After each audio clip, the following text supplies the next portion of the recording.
GID की smart class में आप सबका स्वागत है। और एमएस वर्ड की इस क्लास में हम देख रहे हैं होम टैब में। ठीक है।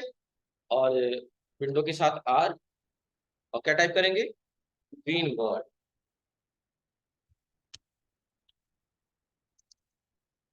चलिए, तो इसमें आपने मल्टी लेवल लिस्ट के बारे में पढ़ा है और एट बुलेट्स के बारे में पढ़ा है आपने। ये सारी चीजें हो गई है ना। एक काम और करिएगा, जितने भी कीबोर्ड में सिंबल्स वगैरह दिए हैं वो सारे सिंबल्स एक बार आप पढ़ जाएंगे, याद कर लेंगे कि किस सिंबल का क्या यूज है। मतलब कि एटलीस्ट नाम तो पता होना चाहिए कि इस सिंबल को क्या बोलेंगे। जैसे अगर मैंने यही बना दिया कि सिंबल कौन सा है तो आप बताएंगे कि कौन सा है।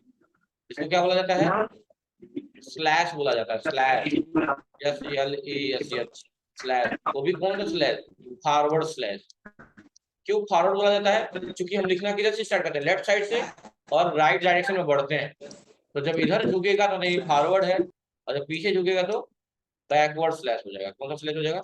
बैकवर्ड स्लैश हो जाएगा। याद रखे रहिएगा। और स्लैश का यूज क्या होता है? डिवाइड। फॉरवर्ड स्लैश का यूज डिवाइड करने के लिए होता है, और या के लिए होता है, या और। जैसे मैं पूछूं मेल है या फीमेल है, मेल या फीमेल, या के लिए यूज होता है। और डिवाइड के लिए भी इसका यूज किया जाता है। किस स्लैश का?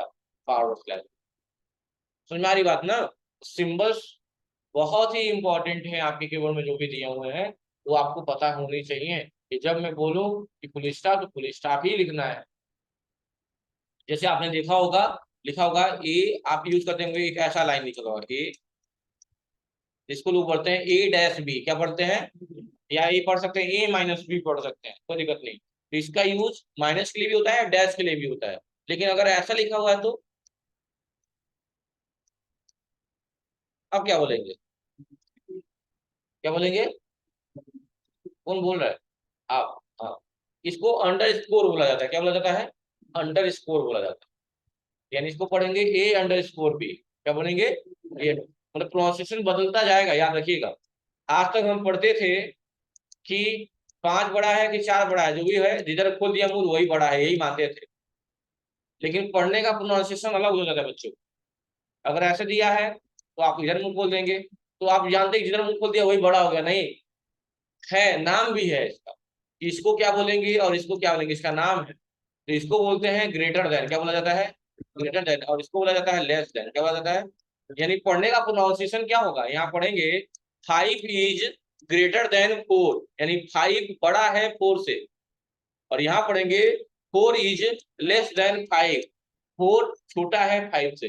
देखिए प्रोनाउंसिएशन अलग हो गया, सिर्फ सिंबल बदले तो हमारा उच्चारण अलग हो गया।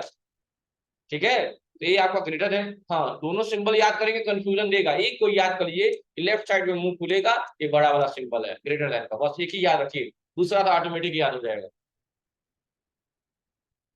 ठीक है।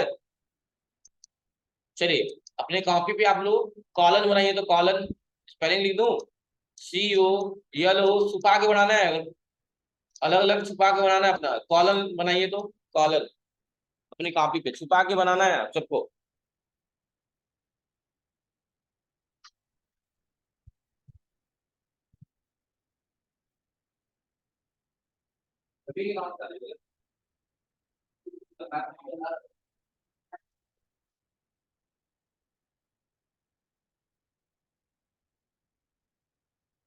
कॉलन का बनाइए, सिंबल बनाइए कॉलन का। लिखना नहीं है, कॉलन का सिंबल बनाना है। कोई चीटिंग नहीं करेगा, विद ऑनेस्टी दूसरे बनाइए। आईडी कार्ड जरूर नहीं पहने, पहन लीजिए। जब भी ये कभी छुट्टी लगवा दी वही पहना दिया, क्यों सबसे बता दस बार करता हूँ ना, कभी नहीं पहने थे। तुम्हें पता है, नहीं याद है? तो आज भूल जाएंगे, कल से आप पढ़ना भूल जाएंगे कि 2 क्लास रहेगी, तो कैसी की भी जाएगी वही भी जाएगी। और मैंने करता हूँ, वो भी बताया। चलिए, पढ़ना नहीं होगा तो वही जब उठा रहे हैं।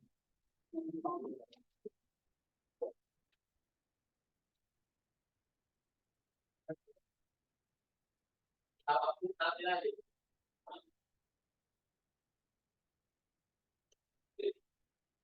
नाम आपका तिवारी, पांडे।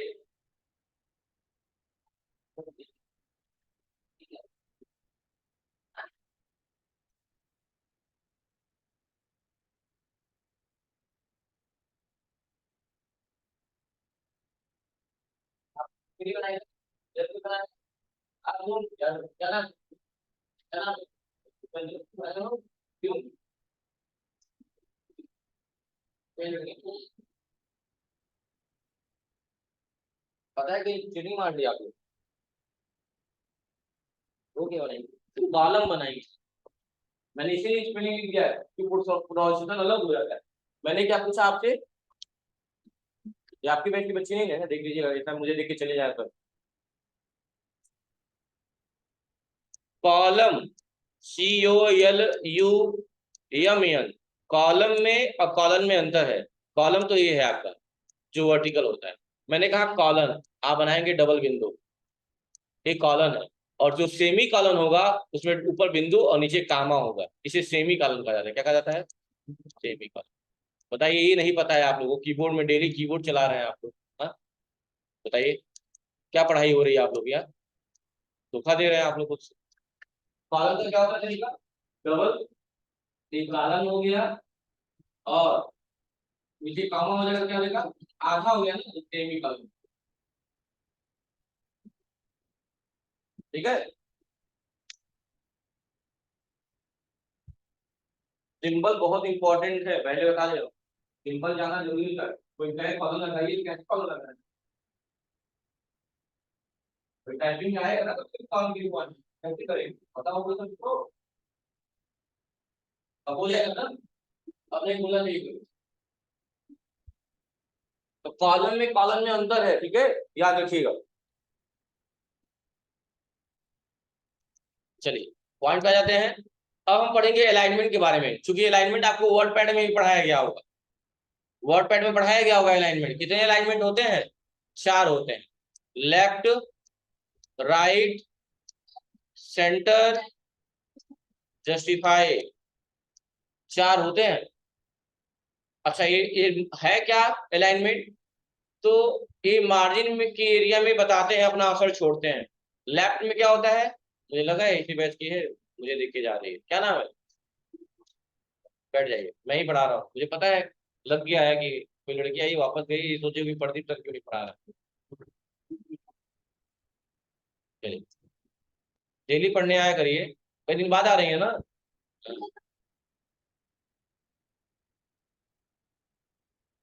4 ईंट लीजिए बैग में, देखते हुए स्टेप स्टेप स्टेप करते हुए पहुंच आइए। चलिए ठीक है, कोई बात नहीं है।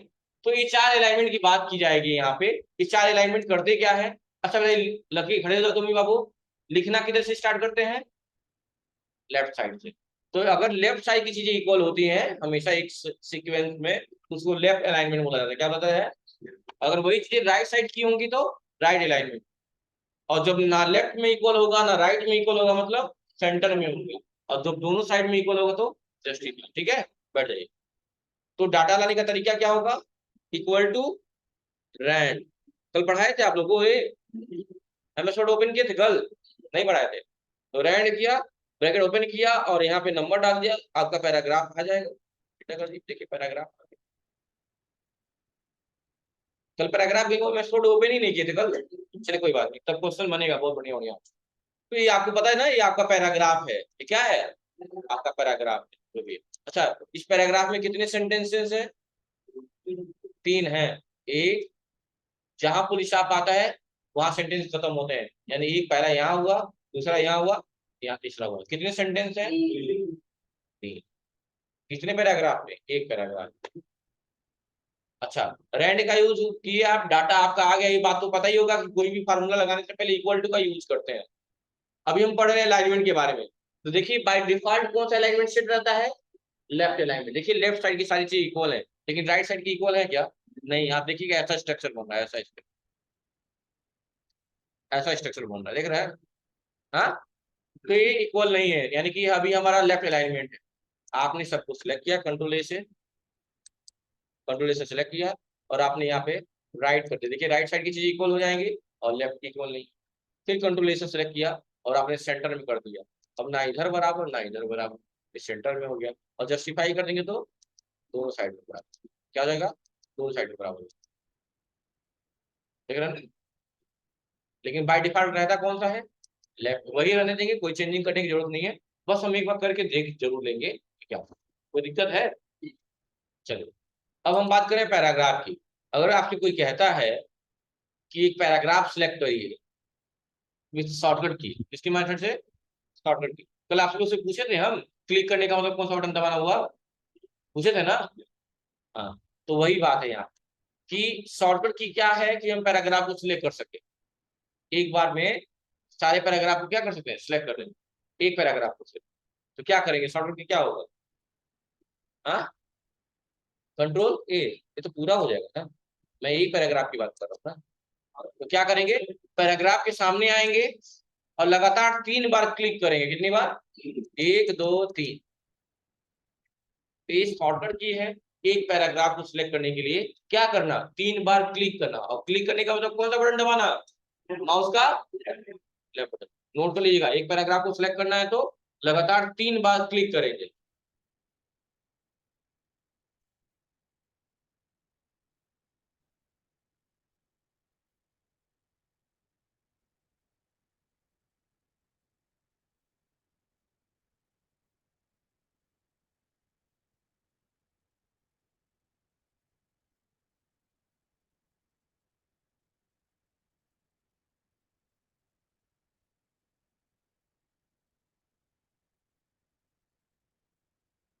हो गया?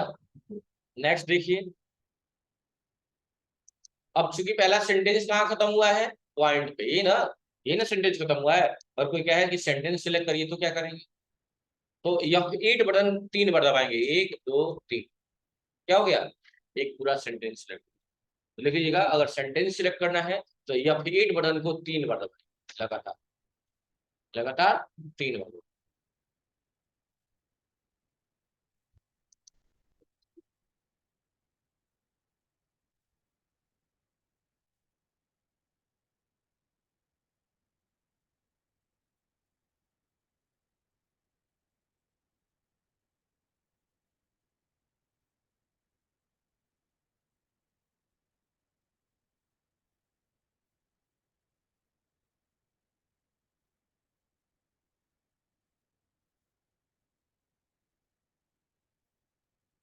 हो गया?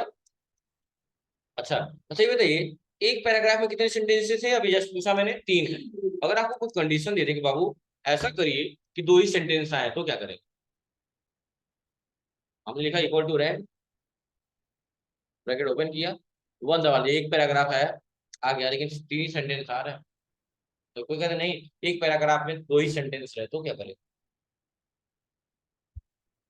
तो ऐसे कंडीशन में सेम वही process, equal to rand, bracket open, 1, बस कामा करके जितने सेंटेंस चाहिए उतना लिखिए, 2 ब्रैकेट 1, इंटर देखिए कितने सेंटेंस आए, देखिए 2 ही है कि 2 से ज्यादा है? तो अगर कंडीशन ऐसा दिया जा रहा है आपको कि एक में 2 ही सेंटेंस, एक पैराग्राफ में 2 ही सेंटेंस हो, तो क्या करेंगे, कॉमा करके बस लिखिए। ये ब्रैकेट ओपन करने के बाद जो 1 2 3 4 4 जो भी डालते हैं, ये क्या डालते हैं कि आपको उतनी पैराग्राफ की रिक्वायरमेंट है। क्या है? उतने पैराग्राफ की रिक्वायरमेंट है। Equal to rent, bracket open करके जो भी नंबर डालते हैं उतने पैराग्राफ आते हैं। ठीक है, याद रखिएगा इस चीज को। चलिए, तो अलाइनमेंट कितने होते हैं, 4 होते हैं। बाय डिफॉल्ट कौन सा रहता है, लेफ्ट रहता है। आप चेंज कर सकते हैं, हाँ चेंज कर सकते हैं। शॉर्टकट की, लेफ्ट का कंट्रोल एल, सेंटर का क्या होगा, कंट्रोल ई होता है। कंट्रोल सी मत बोल दीजिएगा, सी फॉर सेंटर नहीं, सी फॉर कॉपी होता है। कॉपी कभी भी 2 शॉर्टकट एक जैसी नहीं हो सकती है। कंट्रोल ई सेंटर के लिए, कंट्रोल आर राइट के लिए, और कंट्रोल जे, बाकी सब सेम है कि पहले स्टार्टिंग लेटर से है। कंट्रोल जे जस्टिफाई का जे, राइट का आर, लेफ्ट का एल, बस सेंटर का ही अलग है, कंट्रोल ई है दूसरा लेटर। समझ में आ रही बात ना? शॉर्टकट की जरूर याद कर लीजिएगा, बहुत जरूरी है। Control L, control E, control R और कंट्रोल जे, 4 अलाइनमेंट होते हैं। और कौन सा डिफॉल्ट होता है, लेफ्ट अलाइन। और हम चेंज भी कर सकते हैं अपने अनुसार। अच्छा, ये जो एरिया छुटी हुई है इसे क्या बोलते हैं, मार्जिन बोलते हैं। क्या बोलते हैं, मार्जिन बोलते हैं। इसके इधर आप आके नहीं लिख सकते। जैसे यहाँ पे एक ऑप्शन आएगा, अभी आपने पढ़ा होगा, ये है 2 option, increase indent, decrease indent, पढ़े हैं, नाम सुने हैं, वर्ड पैड में सुने होंगे। ये होता क्या है कि आपने किसी पैराग्राफ को क्लिक किया, आपके इंडेंट को घटाना या बढ़ाना चाहते हैं तो कर सकते हैं। ये रहा, क्लिक करेंगे, बैकवर्ड डायरेक्शन में करें, डिक्रीज करिए, डिक्रीज नहीं होगा। क्यों? क्योंकि ये मार्जिन यही खत्म हो गई है, इसके इधर आप आ ही नहीं सकते। लेकिन वही इंक्रीज करेंगे तो क्या होगा? आगे बढ़ेगा। देखिए, देख रहे हैं? क्या अब डिक्रीज काम करेगा? हाँ, अब करेगा। जितना आपने इंक्रीज किया है एटलीस्ट उतना डिक्रीज काम करेगा। देखिए, उसके बाद नहीं करेगा। तो ये क्या होता है इनकी डिक्रीज? आप किसी पैराग्राफ को या टेक्स्ट को क्या करते हैं, इजीली आप मूव करा सकते हैं। क्या करा सकते हैं? मूव करा सकते हैं। ठीक है, लेकिन मार्जिन के भीतर ये नहीं, मार्जिन के अंदर ही रहेगा, उसके बाहर नहीं है। यही लिमिटेशन है कि आपको वही लिखना है ना। बात क्लियर है यहाँ तक? उसके जस्ट नीचे लिखा हुआ है लाइन स्पेसिंग, जो एरो बना हुआ है ना, इसको बोलते हैं line space, line and paragraph spacing. क्या बोलते हैं? तो नाम से ही पता चल जा रहा है लाइन स्पेसिंग का मतलब क्या है। लाइनों के बीच की स्पेस की बात की जा रही है। क्या बात की जा रही है? लाइनों के बीच की स्पेस की बात की जा रही है। अच्छा, आपने वर्ड पैड में पढ़ा होगा, तो जो भी लाइनें दिख रही हैं, ये दो दो लाइनें दिख रही हैं, ये वाली लाइन और ये लाइन, इसके बीच में दिख रहे हैं गैप है, ये कितना होता है? कितना होता है बताइए? 1.15 होता है। आजकल 1.0 भी रहता है, लेकिन कितना रहता है? 1.15 रहता है। ये रहा, देख रहे हैं ना?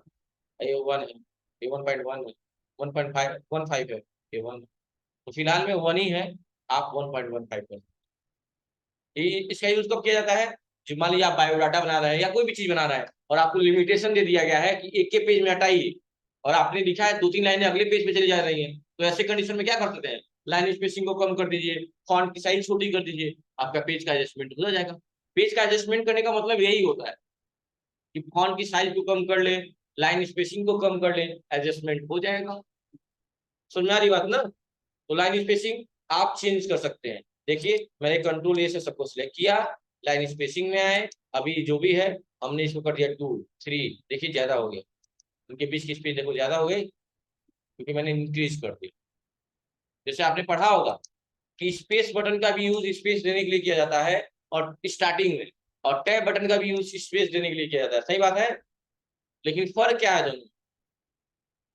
फर्क ये है कि जब हमें कम स्पेस की आवश्यकता होती है तो स्पेस बटन दबाते हैं, और ज्यादा स्पेस की आवश्यकता होती है तो टैब बटन दबाते हैं।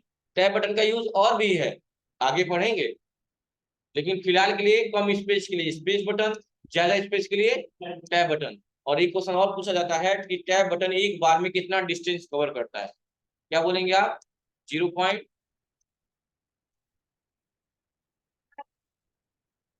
लिख लीजिएगा कि टैब बटन एक बार में 0.5 डिस्टेंस कवर करता है, मतलब ज्यादा स्पेस देता है, लेकिन कितना? 0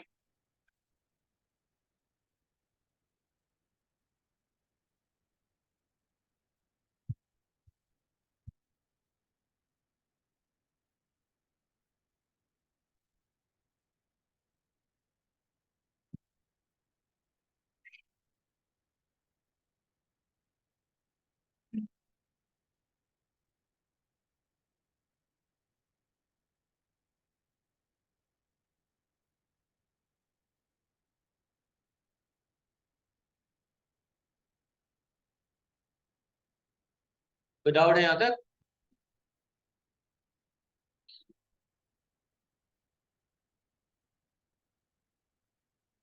उसके बाद देखिए क्या करना है। ये हो गया ना?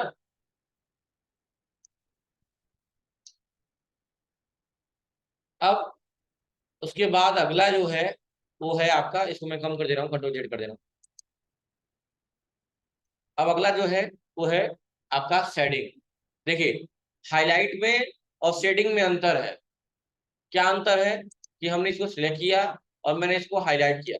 हाईलाइट करेंगे तो बीच में गैप दिखता है, आपको देख रहे हैं? थोड़ा मैं जूम करना चाहूंगा। आप देख सकते हैं बीच में व्हाइट की एक पट्टी दिख रही होगी, तो कहीं ना कहीं स्पेस है इनके बीच में। तो ये अंतर है आपका।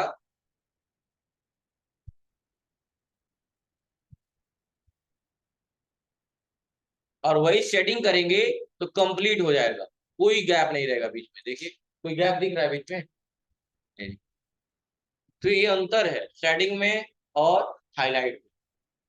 समझ रहे हैं ना? शेडिंग करने का मतलब क्या है? जिसको आप सेटिंग करना चाहते हैं आप सिलेक्ट करिए और क्या करिए, सेटिंग कर लीजिए, क्लिक करके। कलर चेंज करें, कलर चेंज कर लीजिए। कर लेंगे सेटिंग। अच्छा आपने एक पढ़ा होगा यहाँ पे क्लियर फॉर्मेटिंग, कल पूछे थे नहीं? ये क्लियर फॉर्मेटिंग पढ़े हैं ना? होता क्या है क्लियर फॉर्मेटिंग? जितनी फॉर्मेटिंग की है उसको क्या करता है? सारी फॉर्मेटिंग क्लियर करता है।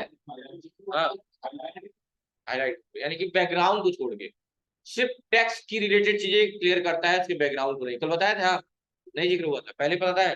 बहुत अच्छी बात है। हाँ, नहीं कुछ बताना नहीं है इसमें, बस इसको हाईलाइट भी किया है हमने, बोल्ड भी कर दिया है, अंडरलाइन इटैलिक कर दिया, अंडरलाइन कर दिया, कलर चेंज कर लिया। अब हम क्लियर फॉर्मेटिंग पे क्लिक कर देंगे तो होगा क्या? सब ठीक हो जाएगा। बस क्या सही नहीं होगा, उसके बैकग्राउंड में जो हुआ है उस पर कोई इफेक्ट नहीं आएगा। मतलब बैकग्राउंड में क्या चेंजिंग किए हैं उसको क्लियर नहीं करेगा, सिर्फ टेक्स्ट पे जो चीजें क्लियर होंगे फॉर्मेटिंग उसी को क्लियर करेगा। इसको फॉर्मेटिंग बोला जाता है। हम बोल्ड कर रहे हैं, इटैलिक कर रहे हैं, अंडरलाइन कर रहे हैं, मोटा कर रहे हैं, छोटा कर रहे हैं, जो भी कर रहे हैं सब फॉर्मेटिंग कहलाएगा। किसकी फॉर्मेटिंग? टेक्स्ट। टेक्स्ट मतलब अक्षर की। बात क्लियर है? अच्छा, ये बताइए इसमें फॉन्ट की मिनिमम साइज क्या होती है? फॉन्ट की मिनिमम साइज? हाँ, मिनिमम साइज कितनी होती है? बोलिए भाई, जो आता है बोलिए, गलत से। 8, 8 होती है। और मैक्सिमम? मैक्सिमम होती है, हाँ, 72, सॉरी 72। ठीक है, यानी मिनिमम 8 होती है, मैक्सिमम 72 है। अगर आप शॉर्टकट की का यूज करेंगे ना तो ये अप्रॉक्स 1639 चला जाएगा लगभग। लेकिन इससे मुझे मतलब नहीं है, क्योंकि डिफॉल्ट अलग से चीजें करते हैं हम लोग, मैनुअली करते हैं। नॉर्मली अगर देखा जाए फॉन्ट की साइज मिनिमम कितनी होती है? 8, और मैक्सिमम कितनी होती है? 70। और डिफॉल्ट साइज क्या होती है फॉन्ट की? 11 होती है। क्या होती है? 11। ऐसे ही फॉन्ट की जूमिंग साइज कितनी होती है? मैक्सिमम जूम 500%, मिनिमम जूम 10%, और डिफॉल्ट जूम 100%। ये दिमाग में रखिएगा बातों। मतलब जूम करे अगर तो हाईएस्ट कितना जूम हो जाएगा? 500%। देखिए इसको, 500। अब कम करेंगे तो सबसे कम कितना हो जाएगा? 10%। और नॉर्मल 100 कर लेंगे। चेंज केस वगैरह तो पढ़ा ही दिए थे, बता ही दिए थे आप लोगों को, पता ही होगा। फॉर्मेट प्रिंटर के बारे में बताया है? फॉर्मेट प्रिंटर हमने नहीं पढ़ाया है? बताइए फॉर्मेट प्रिंटर क्या होता है? फॉर्मेट प्रिंटर, सुन लीजिए मेरी बात। फॉर्मेट प्रिंटर किसी भी फॉर्मेटिंग को कॉपी करने के लिए यूज किया जाता है। क्या करने के लिए यूज किया जाता है? फॉर्मेट को कॉपी करने के लिए। और भी क्या करते हैं? और उसकी मदद से किसी भी फॉर्मेटिंग को कॉपी करके किसी अन्य पैराग्राफ या टेक्स्ट पे क्या कर सकते हैं? अप्लाई कर सकते हैं। ऐसा लिख सकते हैं आप चाहे लिखना तो, कि फॉर्मेट प्रिंटर का यूज फॉर्मेट को कॉपी करने के लिए किया जाता है।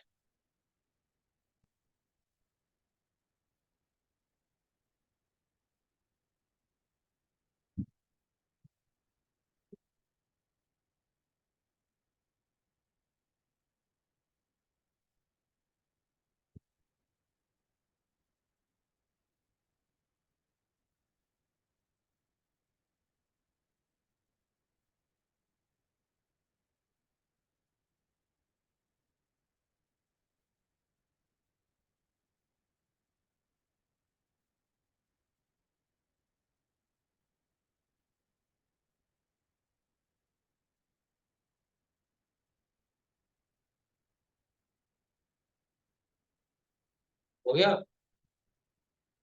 ठीक है। उसके जस्ट बगल में क्या दिया हुआ है? पेज बॉर्डर दिया हुआ है, सॉरी, हाँ बॉर्डर दिया हुआ है। सिलेक्ट करेंगे और इस पर क्लिक करेंगे। बॉर्डर लगाना है, बॉर्डर लगा लिए, राइट ड्राफ्ट ऑल बॉर्डर। ऐसे आप क्या कर सकते हैं? एक एक पैराग्राफ को बॉर्डर के भीतर में या पूरा को एक साथ लेंगे, जो भी है। कर लेंगे ना बॉर्डर। देखो एमएस वर्ड में कुछ ऐसी चीजें नहीं है जो रट्टा मारने वाली है। बस कुछ ऑप्शन है जिनके बारे में जानना जरूरी है, और बाकी सिर्फ अप्लाई कर करके देखना है। बहुत ज्यादा टाइम देने का कोई मतलब नहीं है। जो इंपॉर्टेंट है उस पर विशेष ध्यान दिया जाएगा, जो नॉर्मल है कुछ अपना करते हुए आगे बढ़ा जाएगा। ठीक है, अभी नहीं कि मुझे इसी एक ग्रुप में पैराग्राफ ग्रुप पढ़ा रहा हूँ तो उसमें एक दिन बिता दिया मैंने, उसका कोई मतलब नहीं है। ठीक है, जो चीजें अप्लाई करके देखने वाली है वो तुरंत हम अप्लाई करके देख लेंगे।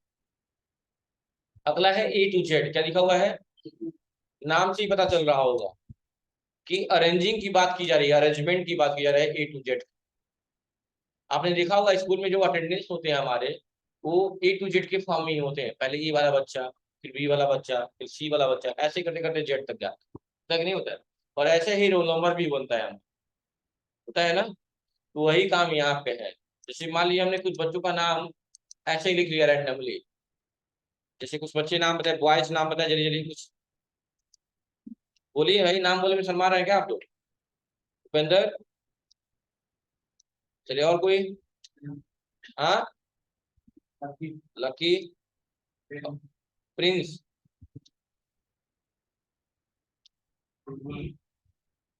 हाँ।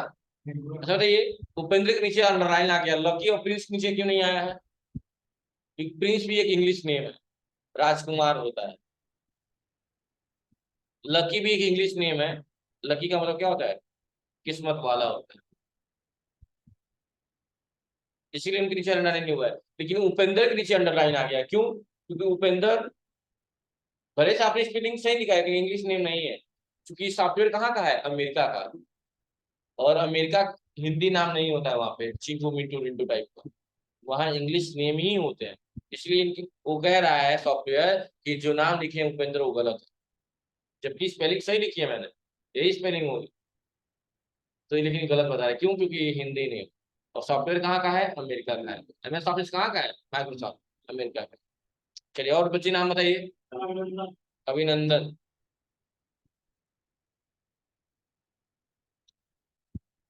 और राज, राज नाम तो सुना ही होगा।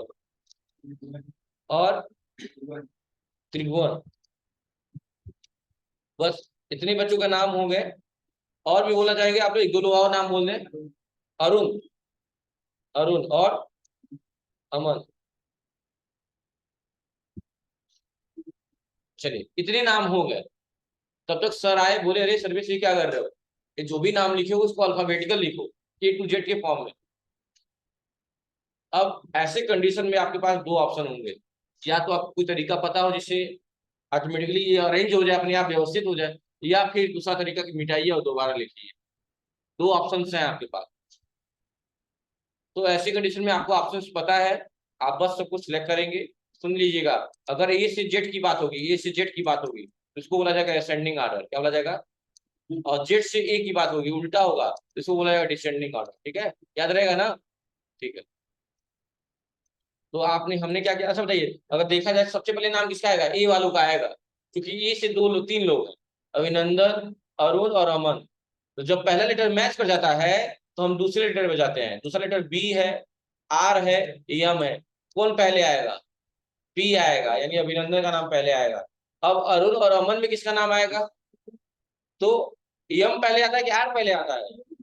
यानी अमन का नाम आएगा, यानी पहला अभिनंदन, दूसरा अमन और तीसरा अरुण। चौथा कौन होगा? लकी। पांचवा प्रिंस, राज, उसके बाद त्रिभुवन, सेवन, और उपेंद्र, सबसे लास्ट में यू।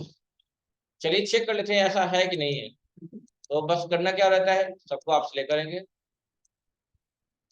आएंगे यहाँ पे A to Z पे, असेंडिंग ऑलरेडी रहता है वहां पे, क्या कर देंगे? ओके। देखिए, मतलब आपको मेहनत करने की जरूरत नहीं है, सिस्टम में है। या सिलेक्ट करेंगे, और और A to Z पे क्लिक करेंगे, और यहाँ क्या कर देंगे? डिसेंडिंग। और देखिए उल्टा हो गया, हुआ कि नहीं हुआ? तो ऐसे ही आप नाम को क्या करते हैं, कर लेंगे, तो दिक्कत नहीं है ना। और लास्ट है आज का पाई, इसको बोलते हैं शो और हाइड। क्या बोलते हैं? लिख लीजिएगा आप लोग, शो/हाइड।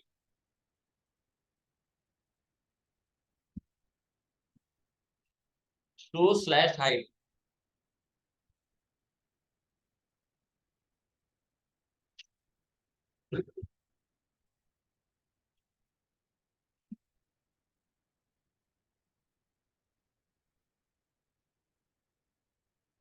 हो गया?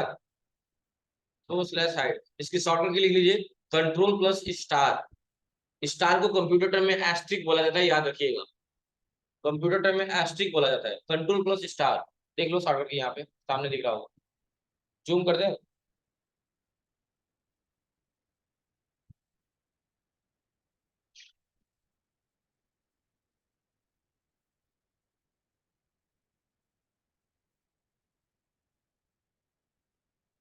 कंट्रोल प्लस स्टार देख रहे हैं शॉर्टकट की, ब्रैकेट में लिखा हुआ है कंट्रोल प्लस स्टार, यही शॉर्टकट की होती है। इसको क्या बोलते हैं, शो और हाइड बोलते हैं।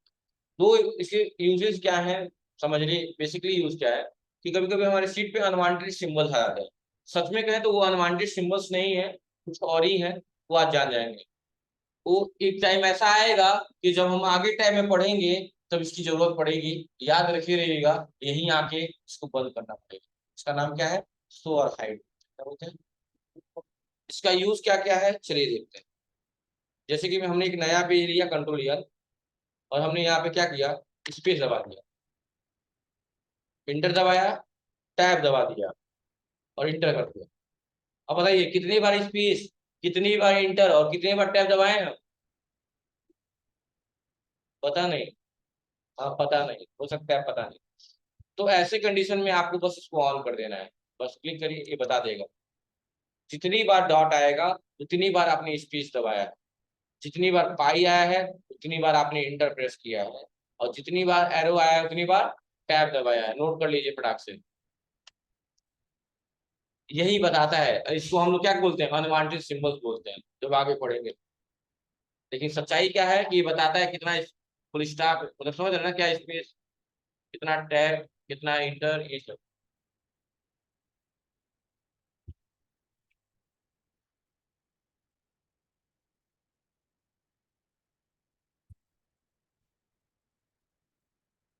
हो गया ना। तो आज के लिए सिर्फ इतना ही, थैंक यू। कोई डाउट है, पूछना चाहते हैं कुछ, ये बताइए, जितनी चीजें बताई गई क्लियर हुआ कि नहीं हुआ, कोई डाउट है आपके मन में।